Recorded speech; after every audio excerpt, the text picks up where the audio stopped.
What up, players? It's Warboss Tay up in this mode.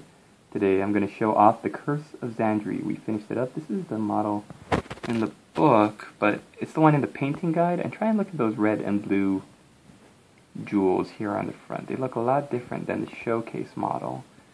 Let me show you the showcase model, but all they really show you how to do is the black marble and this like wicker part for the back of the boat.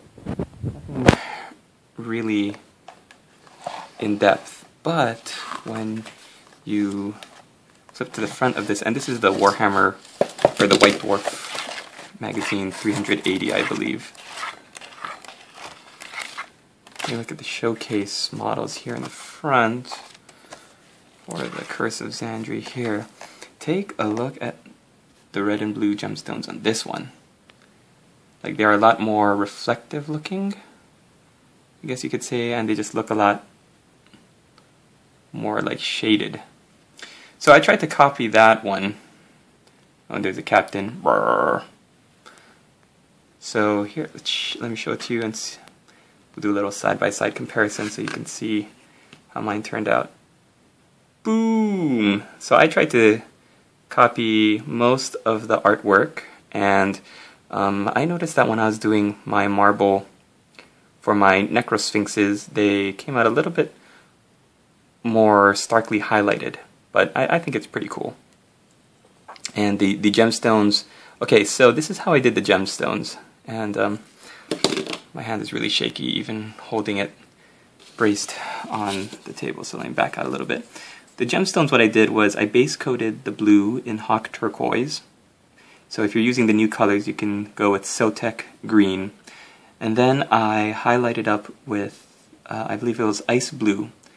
And then I dotted the corners with Space Wolves Gray. So it was a very cool kind of color scheme. Blue, and then light white gray, and then light white. For the reds, I highlighted, or I painted in red gore, and then I highlighted with, I think it was just, I added in bleached bone to the mix. So the highlight for that was a little bit creamier.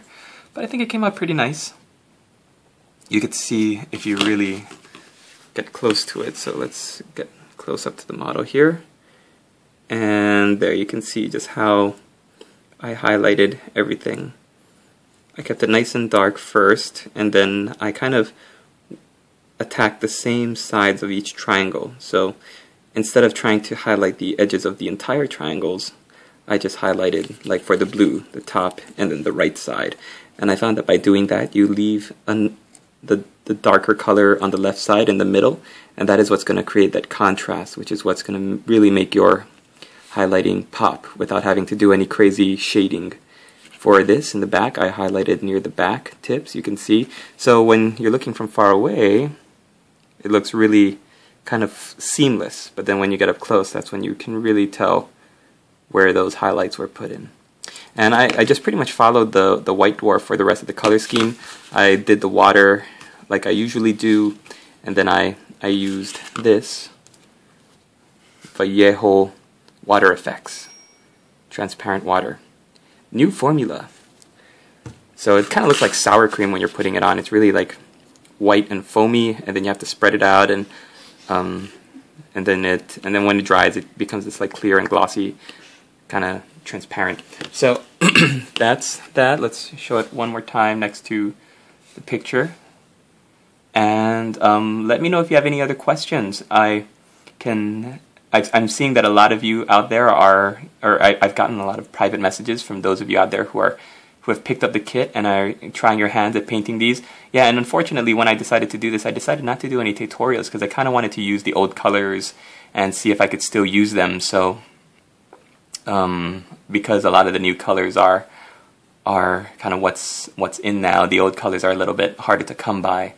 But I kind of wanted to go by that. If you can get a hold of this White Dwarf 380, I believe, or 381, October 2011, then it'll be a great help for any of you trying to attempt tackling this project. It's a lot of fun. It's great. It's great because each of these ships are different, so they all have a different style. If you want, if they had done a thing like Man of War, where they released a whole new bunch of like 12 different armies and factions, and you had to paint up everything in the same colors and style. I don't know if I could paint a whole fleet of this Tomb King kind of boat, but just one like this was pretty fun. So I think that's probably what they went with. Let's make everyone, give everyone the broadest and most complete range of experience that they can, and then it'll be much more enjoyable.